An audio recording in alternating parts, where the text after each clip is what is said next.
So hello everyone, our today's guest is a Padma Bhushan and a former member of Parliament from Rajya Sabha. He has served in editorial positions in several leading English newspapers like The Statesman, the Indian Express, not the Indian Express, the Times of India, and he is India's one of few contemporary thinkers on Hindutva and conservatism. Dr Swapan Dasgupta, everyone. So my very first question to you is, post the 2024 general elections, there has been a wide circulation of this opinion that, and the international media and several Indian commentators have said it as well, that it was the song of Hindutva. And do you think that this whole idea of consolidating votes on the basis of homogenizing people on the grounds of your culture, geography, and religion, do you think this idea has failed, or do you think do you have some other view on this particular thing? Well, firstly, I think one of the first lessons one must draw from any political event is that there is very little something called a swan song. That obituaries are not necessarily written in haste. I think we in India tend to write obituaries after we know that the body has been cremated and the ashes well and truly dispersed. Right. Only then can you see that the person, that life is really been snuffed out. There are two different aspects to the question you posed to me. The first was to deal with the general election of 2024. Right. And the second with the idea, what is the perception or the imagination which goes with the term Hindutva. I think let's look at both of them, see it. Hindutva has some bearing on politics, but it's not exclusively a political mobilization tool. So to that extent, there will never be a time when in India you will get the entire community of people who see themselves as Hindus all voting in the same direction. It will never happen. Okay. And I hope it never happens, because it also assumes that everyone has jettisoned their individuality and mortgaged their political beliefs to one singular idea. And I think one of the things which presupposes your, which underpins your question is the fact that you think Hindutva is a singular composite idea. I think that I would like to challenge that question. Now, why does this misconception arise? It arises because a lot of facile textbooks give the idea that Hindutva started because Veer Savarkar wrote this book, and Veer Savarkar said X, Y, and Z, and he tried to codify it, etc., etc. So that was it. Right, sir. Now, Savarkar is no doubt the person who popularized the term. I think for that, Savarkar deserves entire credit for popularizing. But to say that Savarkar enjoys an intellectual copyright over what constitutes Hindutva is wrong. Savarkar believed that the people who considered the land which loosely began from, say, Afghanistan and ended with, on the borders of Burma, and who considered that land to be their Pitribu and their Matru, and their sort of holy land and the motherland, fatherland and holy land. But that was his basic thing, and he tried to distinguish it from other religions, communities who had a different conception of what constituted their holy land. Or if they had, or there might be even communities which didn't have that notion at all. So he tried to put that in. my mind, he tried to codify Hindutva, to put it down as a form of, and you remember he tried to popularize it in the 1940s in particular, late 30s or early 40s, where he tried to use it as a polar opposite to as a mobilizing tool, which was in opposition to that of Jinnah's Pakistan demand at one time. Now, Hindutva, if you just look at it, just look at the expression, it means loosely. It doesn't mean Hinduism. And even Savarkar was very clear that it had nothing to do with your religious beliefs and such. That it encapsulated what he thought was the entire sentiment, the feeling, the history, the ethos of an entire people. But in reality, he also tried to codify it. So there was a mismatch between what he tried to do at that point. Hindutva, when you translated that into English, as a lot of people have done, it's not Hinduism. What you get is the term Hinduness, which means that you're basically talking about certain impulses, a sentiment, and an ethos. Right. So Hindutva, and I think this again, we get into this whole model about a lot of people saying, what is it? This is about Hindu Rashtra, which is an associated belief which comes along from there. Now, Hindu Rashtra can mean some things in two different ways. We can say, I personally believe that we are a secular state, but we are also in many ways a Hindu Rashtra. Okay. Because we are using the very old-fashioned, standard political science distinction between a state and a nation. So, the nationhood of India is to a very, very large extent, not essential, but not totally and not entirely, defined by what can loosely be called Hindu. Loosely. And that's not because Hindu in terms of your religious faith, but in terms of your customs, in terms of common beliefs, in terms of a certain a shared what some people have called a sacred geography, various things like that. So that is what might be called a Hindutva. Now that has some bearing on how you see the politics of the country, but it is not entirely dependent on that. I would say that a person who votes for the Congress is less of a Hindu. No, I wouldn't say that. And the moment I start saying that, I'm actually treading on very, very dangerous territory. Now, it is understandable that the BJP has tried to at one time, because it was because of certain circumstances, the term Hindutva came to be associated with the BJP. Right. More than how much the BJP tried to own it, it was the others who made sure that the BJP actually got what was associated with the term Hindu. Right. So, that way, the outcome of the 2024 election would lead you to believe that Assam is Hindutva, Uttarakhand is Hindutva, but Uttar Pradesh is not Hindutva, and parts of India is half Hindutva. Right. Which would be a slightly peculiar interpretation of what happened. So I would say that while politics has a thing about what constitutes Hinduness, and while India's nationhood and how people perceive India as a nation is important, I don't think they are the sole determinant of politics. Other issues such as governance, other issues such as how people posit themselves, how all these things matter, and Hindutva comes in there somewhat. Right. But it's not the sole determinant. So, I have two questions stemming out from what you said. The very first thing that you said, that Hindutva cannot be homogenized and people shouldn't be, you cannot consolidate votes, you cannot ask for votes or expect votes from a single community like, let's say, Hindu, and it's not something that is appropriate as well.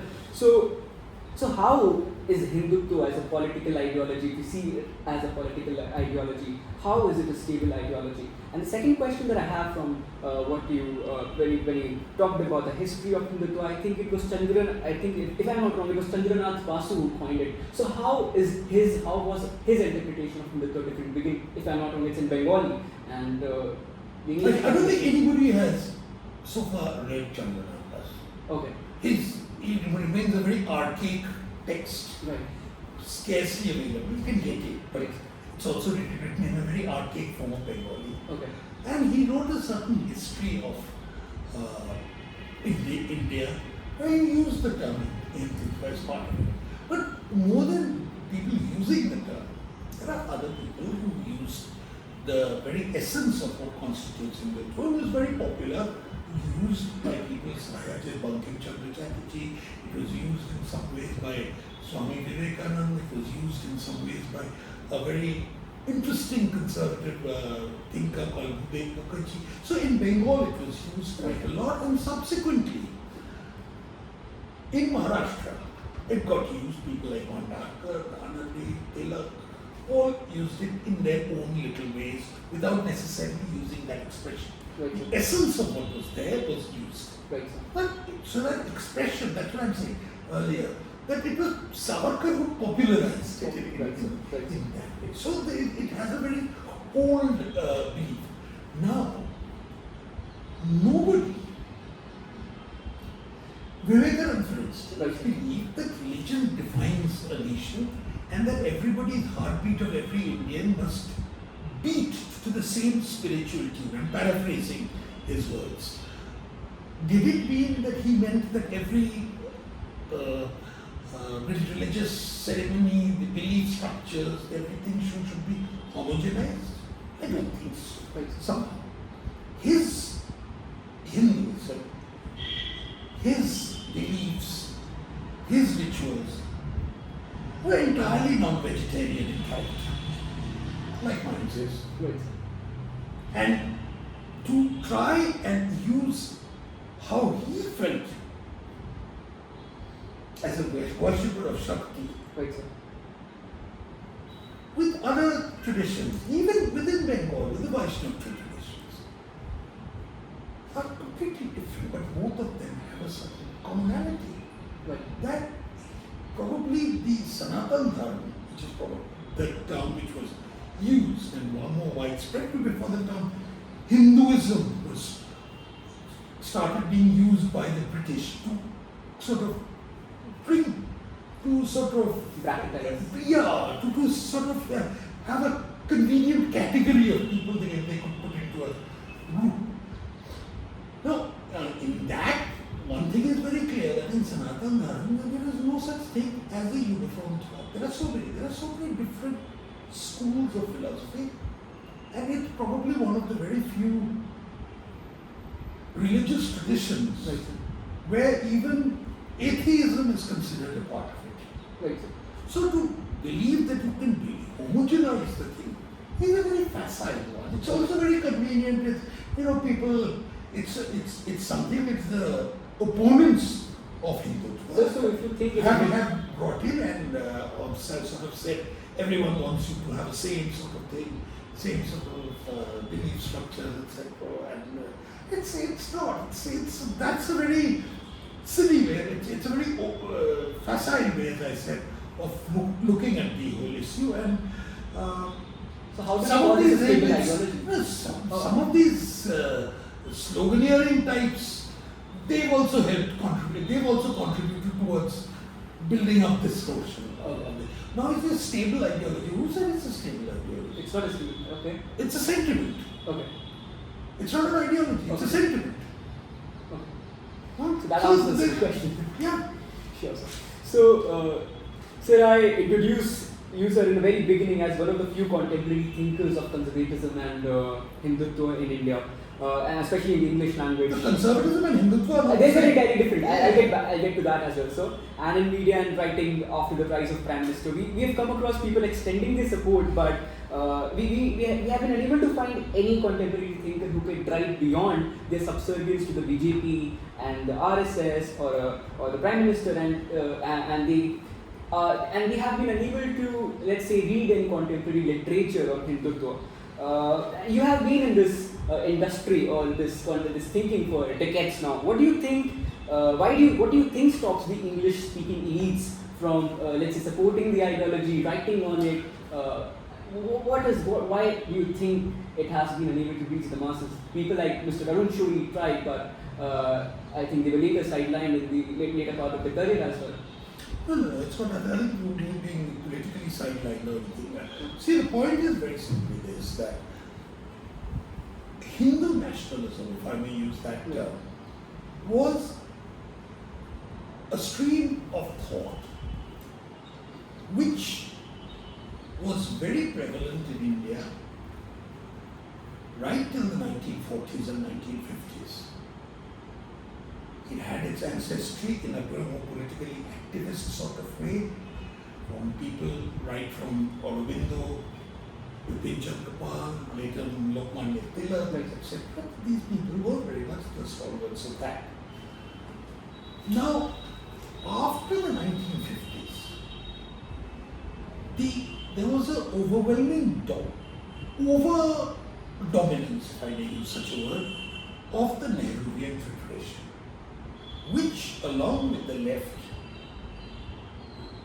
highlighted first the Enlightenment tradition in the West, Right. and secondly the belief that everything must follow the path of rationalism. Right. So rationalism, and subsequent to that, post that, the use of the term scientific, which was even incorporated into the constitution for some obscure reason. So these were the three predominant sets of the pillars on which what was called in worthwhile thought processes were there. That if you were a modern person, if you were into modernity, you must necessarily believe in all these things. Right. That became a part of the new orthodoxy. As a result of that, it was thought that people who adhered to a more traditional belief structures, who thought that governance is different from culture, that India is held together by a certain loose adherence to a common culture, that India is not something which is held together by the constitution alone. You have two different things. One is people who believe that India was created in 1947, or rather 1950, if you want to say. 1950, and there are others who say India is much more. India has a longer history and tradition. And what is that based on? It's based on the fact that there are people who believe they are Indians, they believe they are Hindus, who believe that they have a certain commonality of culture which predates that of the constitution. So your constitution gives you a certain sets of rights, entitlements, etc. And here this gives you a sense of identity. So it's just two very, very different ways of looking at the world. And remember, this was also the time, the 50s, 60s, and even much up to the 70s. It was a honeymoon period for what might be called the socialist era. Right. And all of these Hindu nationalism, they were all casualties of that. So at that time there were, and again then there were lots of people who wrote history, for instance. History was a big battlefield in these. You had entire schools of thought in history which wrote, or what might be loosely called a Hindu, or highlighted a certain Hindu aspect to India's heritage. You had people like Ramjas Political, Ramjas Political, lots of them, and they were overwhelmed by people who had the patronage of the government. And so that was there. And it was the revival of Hindutva at that time came about partly because of the Ayodhya controversy. Right.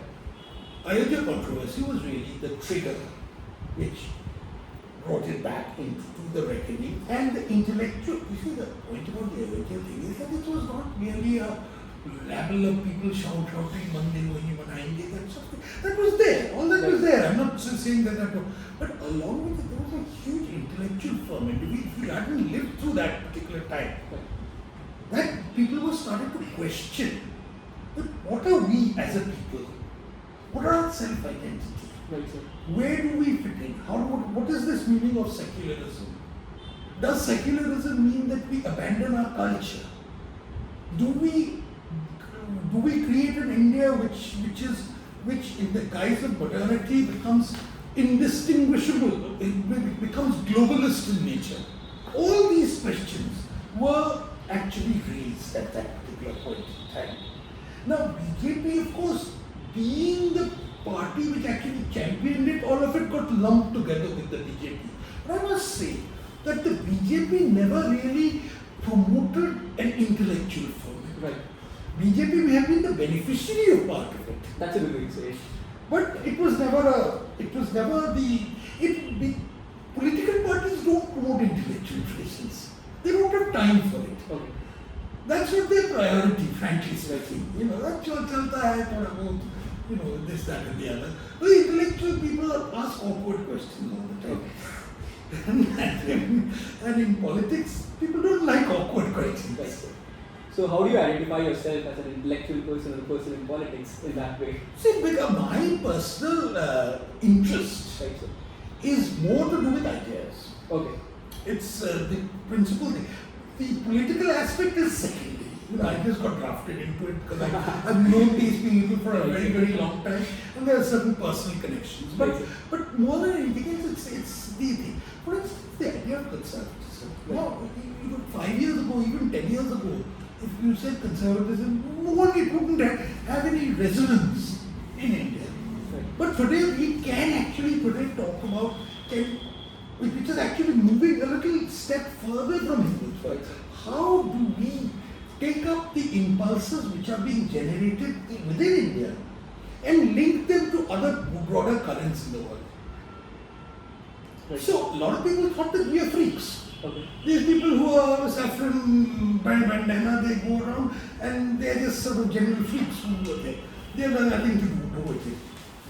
And that was an accusation which I was confronted with. What are people like you doing in that sort of thing? Because what was not very clear to a lot of them was that there was a certain global trend which was going on.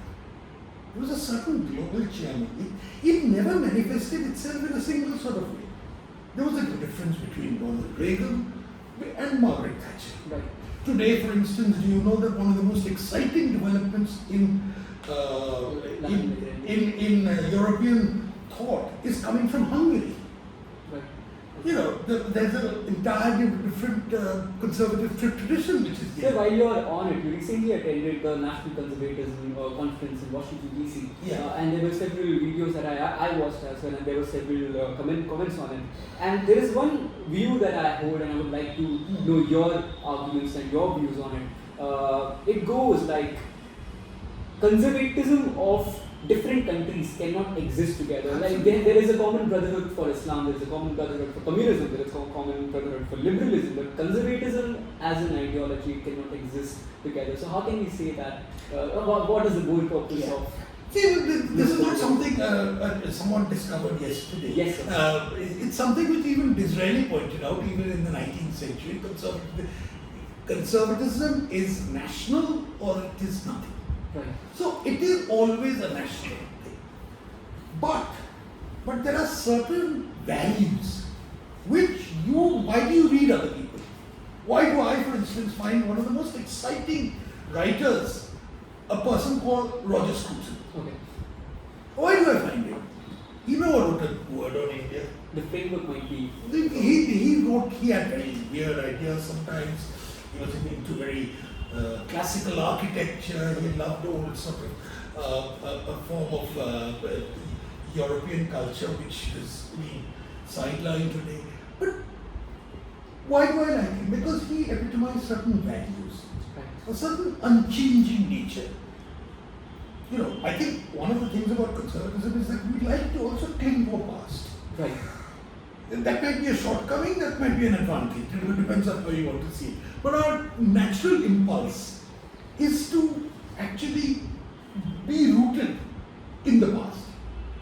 I love the Durga Puja to be like it was 100 years ago. Right. Of course, it's changed. There are a lot of good changes which have come about, etc.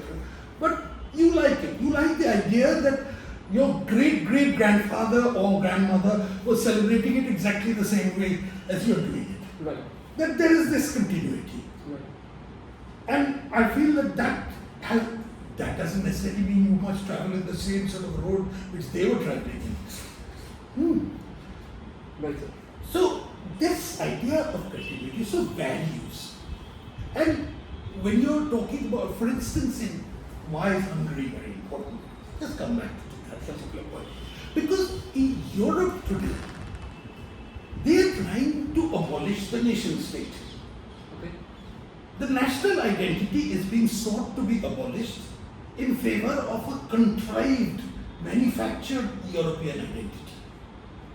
And a European identity which is so open-ended to accommodate that even if your country is overwhelmed, as Germany is threatened to be, by about 2 million people from North Africa, you feel that, oh, that's all right. Because this is a constitutional definition, we are setting it by the rules. Right, sir.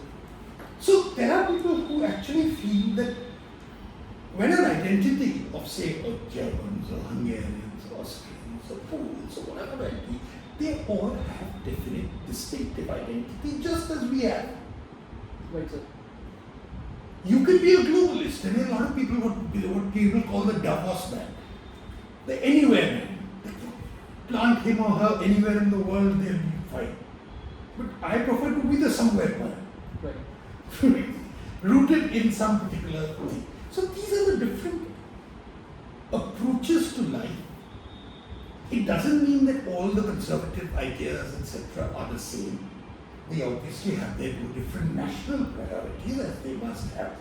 But there is a ground today, for instance, there is a growing tendency that this sort of woke nonsense which is being promoted in a lot of ways, whatever they call it, I mean, I don't know, or LGBTQ, etc., they've gone overboard. Okay. They've just gone completely overboard with this. That they are destroying the idea of parenthood by actually saying that no, a child at the age of 10 can make up a decision about their own sexuality. Can they? Absurd. It's just an absurd. There's sort of ridiculous social engineering which is being attempted all over the world. And then there is this, naturally, a lot of people are all over the world have come together and said, look, we must put a stop to this. You don't have to be a supporter of Donald Trump to do that. In fact, of course, a lot of them are. Because they feel that, to attack these wokeists, you need someone as blunt and as forthright as him. But that's a separate matter. I think Vivek Ramaswamy is a great speaker. Vivek is a very good speaker. He's probably a bit too intellectual for politics. That's there was a very nice debate which he had with John Bolton, Right. which if you saw it. Vivek is, he's a bit too cerebral to get to the absolute top of the political pine. He'll be very good somewhere in the middle of the political pine because, but yes, he does represent certain of those impulses. So most of the literature published in academia on Hindutva, ironically, they are written by people on the left, people who do not believe Only that. on the left. only on the left. What are your comments on it? Despite the BJP being in power for the last 10 years, there is no intellectual. No, that's okay. The BJP, as I said at one time, hasn't really nurtured a very strong intellectual tradition. Maybe it's not the task of a political party to nurture it. But yes, you're right that the Marxists do have the complete stranglehold, and it's a self-perpetuating stranglehold over various departments, particularly in the social sciences. And it is no longer a case of the Marxists themselves being a national phenomenon. It's also a global phenomenon. You go along with that sort of thinking, and then you know that you're assured of a cozy tenure in some American university. So it's a sort of self-perpetuating thing which happens, and it doesn't do to be seem to be a supporter of the BJP or something. I mean, I've heard horror stories from poor guys in the West who've been supporters of the BJPs and have had the mistake of telling people openly about it, and then the type of persecution which they lands on them, the subtle persecution, sometimes it's not so subtle. It's like being pro-Israel in some of the campuses of the United States today. I'm unabashedly pro-Israel. There's no ambiguity in my position on that. So you don't agree with the foreign policy communications that are done by the NEA that there should be a two-state solution? No, I don't believe in a two-state solution. I don't think it will ever happen. I mean, we'll create another terrorist state. We'll create half a terrorist state. No, we'll create a So you're viewing it from the lens of realism, which is, of course... I believe that we will, the development of Israel in West Asia, along with the changes which are taking place in Saudi Arabia, United Arab Emirates, Egypt, etc., are going to be completely beneficial for a country like India. Right, sir. And that to wish Israel may be the only democracy, but it's not our job to tell Egyptians how to run their country, or even the Saudis. And as we saw in Bangladesh, that democracy is a very good thing, but sometimes it's not good for our neighbors. Right. So I would like to ask you another question. It is with...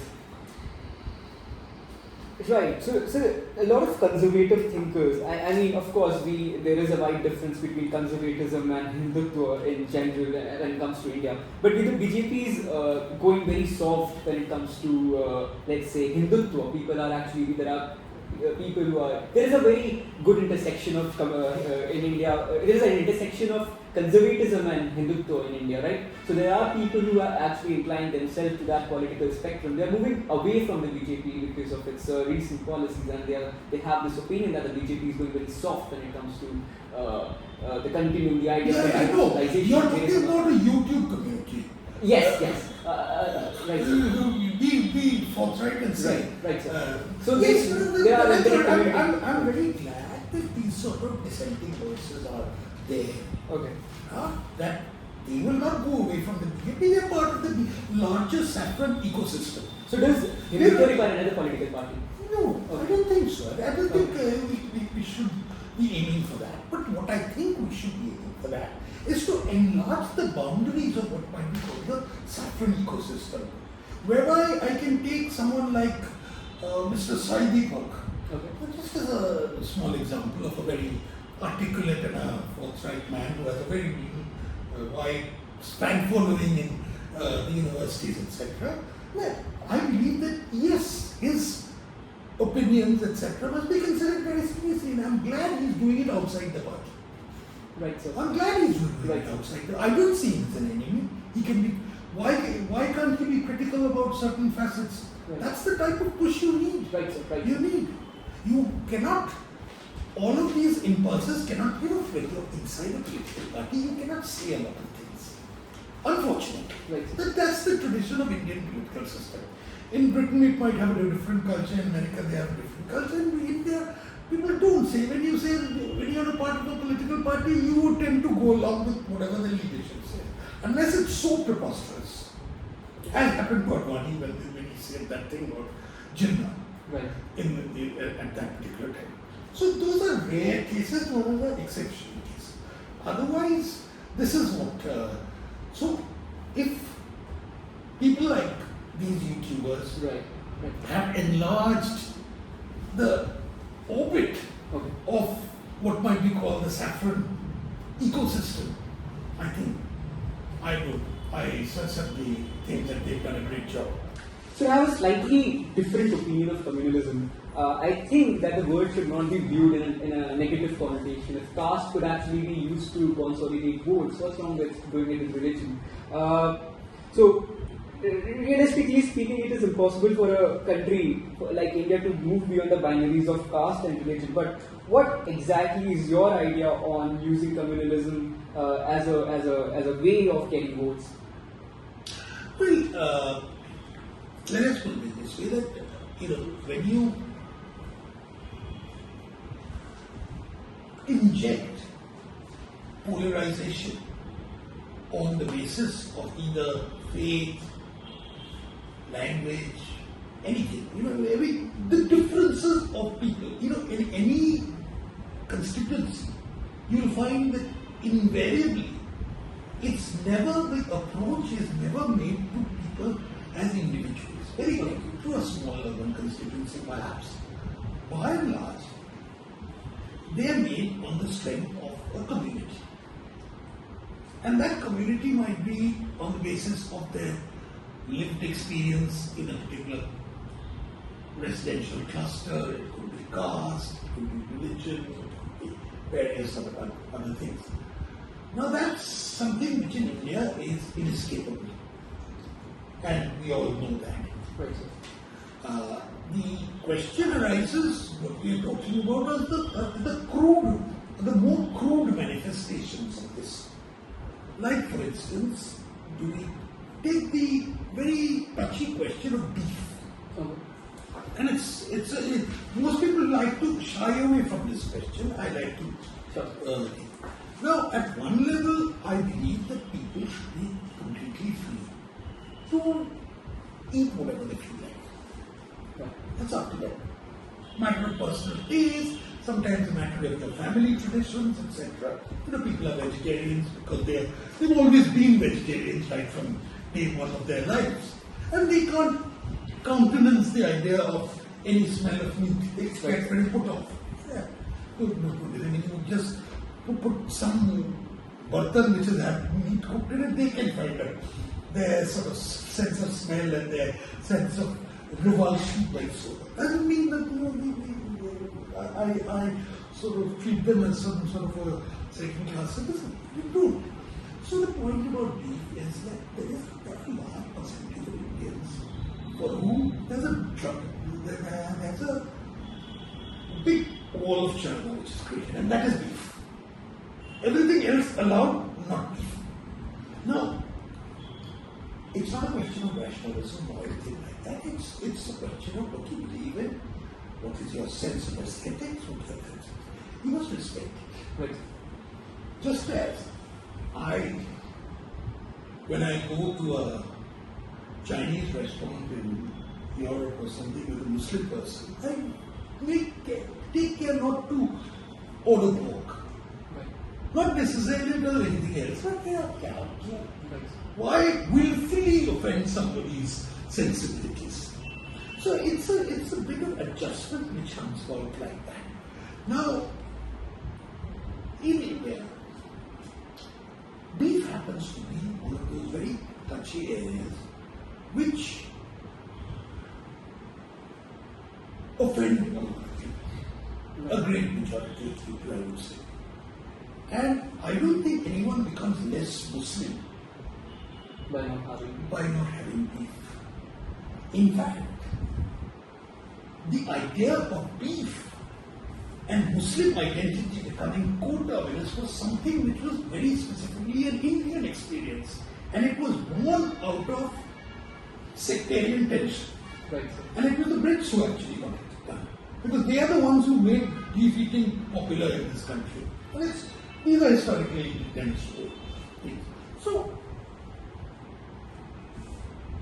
while I have grave reservations about some of these lumpen elements who go around with vigilante squads, and I do recognize that beef is something which we must take a view which is different from that of the European or the American experience.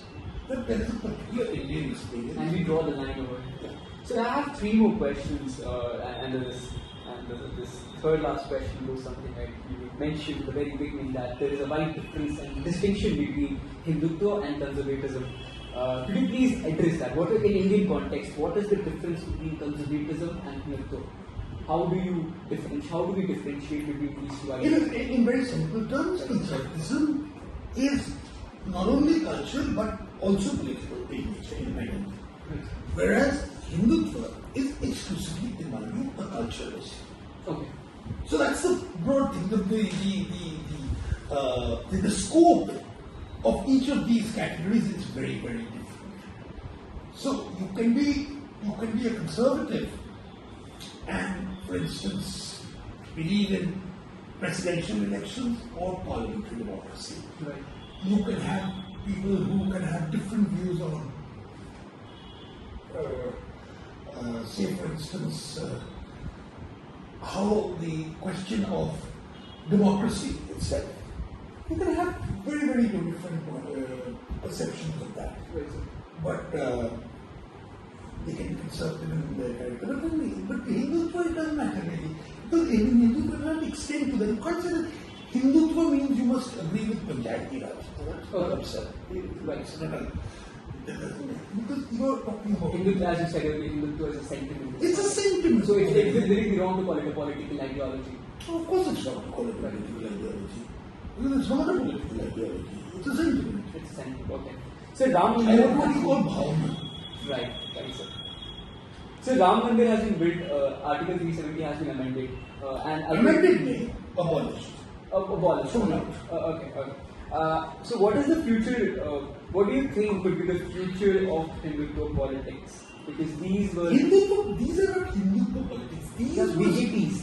These were certain, right from, let's take, right from the 1950s, there was a certain belief in India that Article 370, which prevented the full integration of Jammu and Kashmir into the Indian Union, must hold.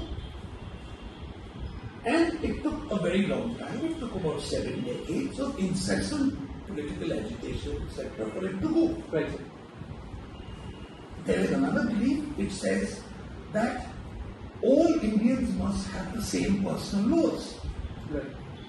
Regardless of whether you're a Christian, Muslim, Hindu, Sikh, what have you. That is something which is still on the anvil.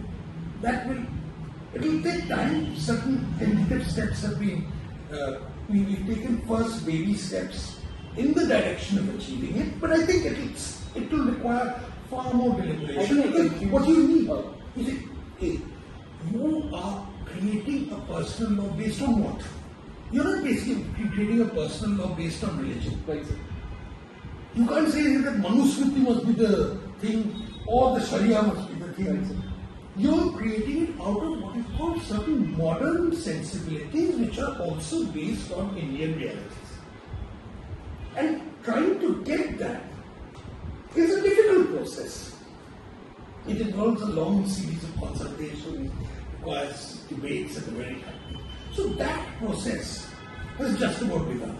And just because someone in Uttarakhand is given some silly thing whereby someone who cohabitates with something should not be some ridiculous approach has been put in there. No? Those are not serious stuff. Those are sloganeering politics. Right. And I think we have to go beyond sloganeering politics.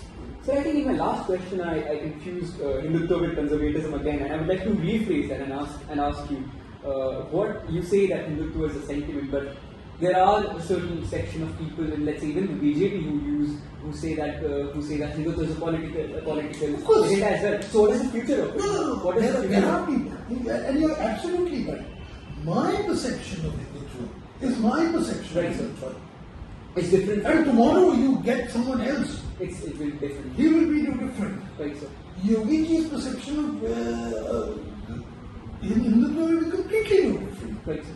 I mean, if I have a dialogue with him, we'll find that there are more differences than similarities, right, on what he sees as the Hindutva. Unlikely, because I've spoken to his guru, Mahant Avaidhanath, and he had very interesting views on Indian history and how Hindus must go.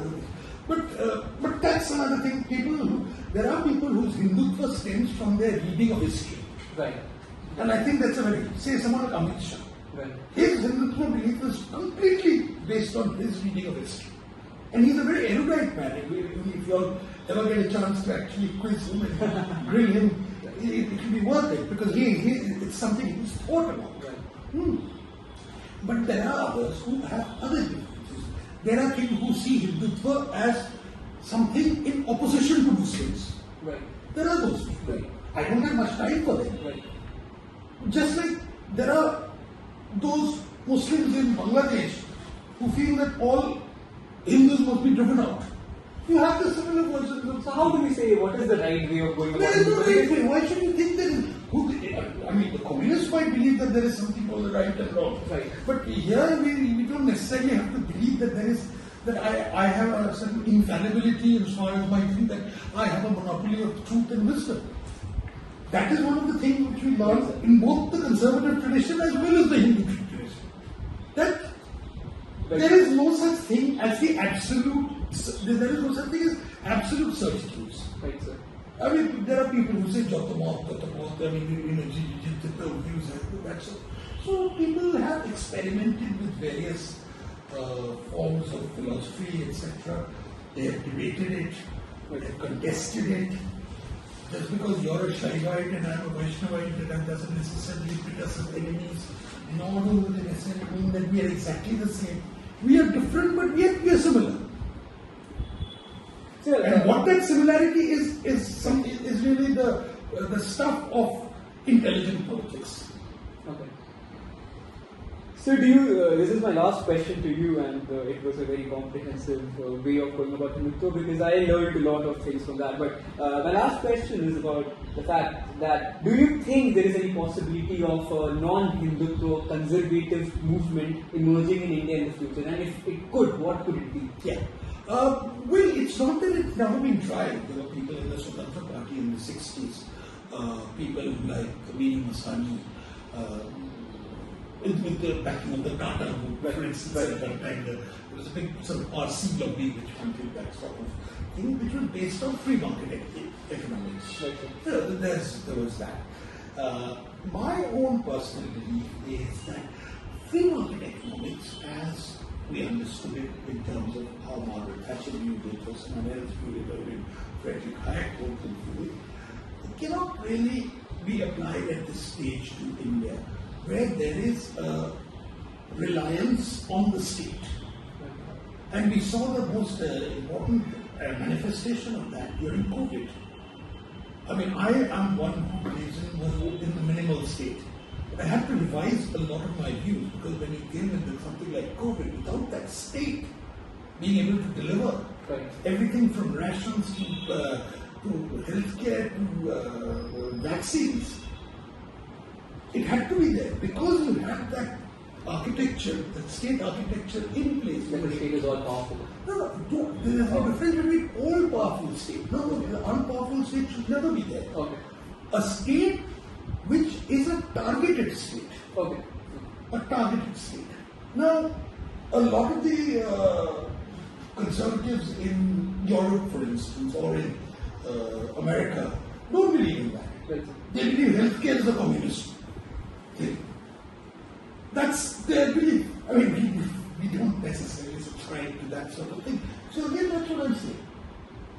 That conservatism, to try and get a common element of an Indian conservatism, is still, I think, work in progress. Okay. Whether it's a worthwhile endeavor or not, I leave that question open. Whether it's or like a lot of ideas which come and disappear in good time, it could be one more of those. So we have to keep our mind a little open. But I feel that yes, there is a time has come when India must consider, probe and experiment with the non-socialist, non-Marxist types of belief in conservatism. Thank you so much, Dr. Swapan Dasgupta. Thank you. Thank you, sir.